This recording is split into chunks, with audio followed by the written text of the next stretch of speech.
Hello.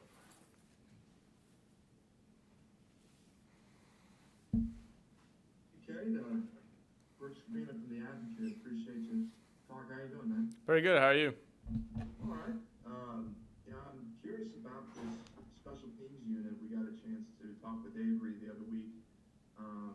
You guys are kind of the leaders now. I mean, what has this room changed like, and how do you approach it now?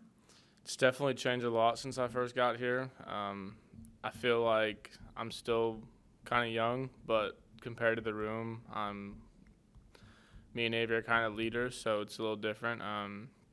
There's really only two guys left for my that or three guys left that were here my freshman year, and it's kind of switched around a lot. But it's a young group, but it's a talented group, so it's got a good future ahead of us. So looks good.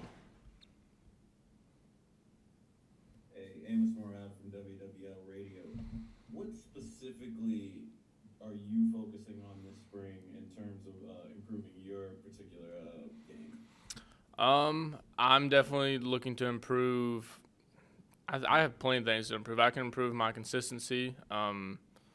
I might have made a lot of kicks last year, but they don't all look great. And I'm trying to just be as consistent as possible, hit my A ball as much as possible, and eliminate the ugly kicks that show up every 20, 30 kicks, and just make it to where I'm 90% rather than 85%, or work towards being perfect on a season. And Cade, what are kind of? I mean, y'all are hyper detailed. I mean, you talked a little bit to us before. I mean, what are those key things to fix accuracy? I just started working on something the other day actually, where when I'm approaching the ball, I was kind of coming at a bad angle, coming too much towards the holder instead of going towards my plant foot. Trying to work towards that more and give myself more space to swing through and eliminate some of the bad miss hits when I don't time things up. And I'm curious too. I mean, you talked to us last. I think it was after the Florida game where you really couldn't even see your kick there. I mean, hmm how I don't know behind the scenes. How is your I don't know maybe even your life changed since that kick, and like how have you seen things change for you since then? I mean, I think it was definitely a boost of confidence for me in my kicking game, because I even followed it the week after that with another one of my best games.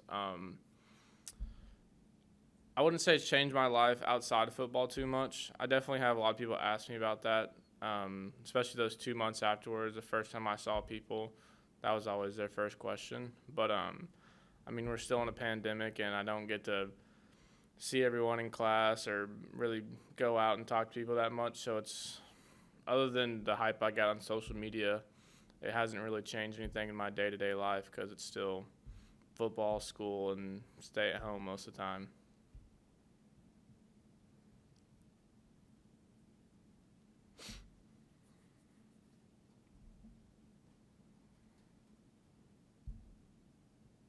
Glenn, you there?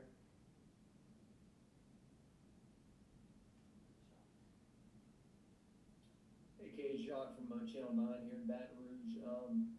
The success you've had on long distance, I think you only missed 150 and more last year. Mm-hmm. The approach there and the success you're having there, and how you vary it. Obviously, when you get closer, you can take a little off it, right? But how are you staying consistent, both short and long? I think what helps me in the long range is my mindset of aim small, miss small.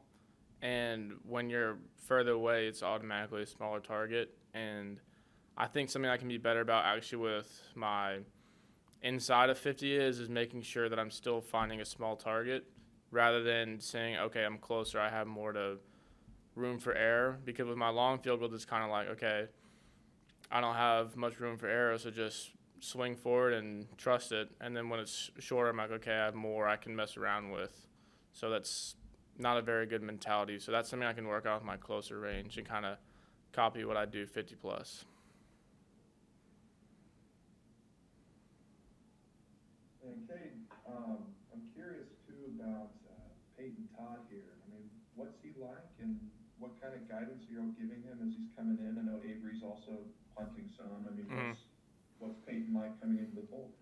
I mean, he definitely came in and he's ahead of the learning curve because he should already, or right now he should be in high school technically. So he's already getting a jump start. So you can't judge him too much on where he's at. But even from the time he's been here, or from when he got here till now, he's made tons of improvements. We've been working on him a lot, getting heavy into film with him, and kind of trying to smooth him out and make him a little less robotic. And he's done a really good job. I mean, the improvements he's made since he's gotten here has been pretty amazing, and you can already see that he's going to shape up to be a pretty good punter for LSU. So still a competition between him and Avery, but best punter will win, I guess. And you were a high prospect coming in too. I'm wondering if you see some of the same. Maybe it's raw talent, maybe it's raw power. What do you describe in Peyton that gives him, I don't know, high aspects in the future? First off, he's a really good athlete. I think he's a lot of raw talent coming in. I think that as time goes on and he's here for 4 years, it's gonna you'll see an exponential improvement in him just because, I mean, he's only been doing it seriously for 2 or 3 years. So double that time while he's here, and then you're gonna see some insane improvements because he was a really good baseball athlete, and he was a linebacker, and he's got a ton of leg strength, and he's gonna be an impressive punter. And watching from up top, I could never really pinpoint exactly. I'm not sure who has the mohawk. That is Zeke.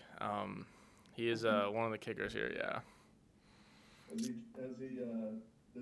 personality live up to the mohawk? Yeah, he's definitely lives up to the personality. I mean, I've tried to get him to shave it off a couple of times, but I don't think he's ready to let it go yet. Has he started to influence maybe to you? Maybe get. No, I'm pretty set in my ways here. All right, thank you, Cade. All good. All good. Y'all have a good one.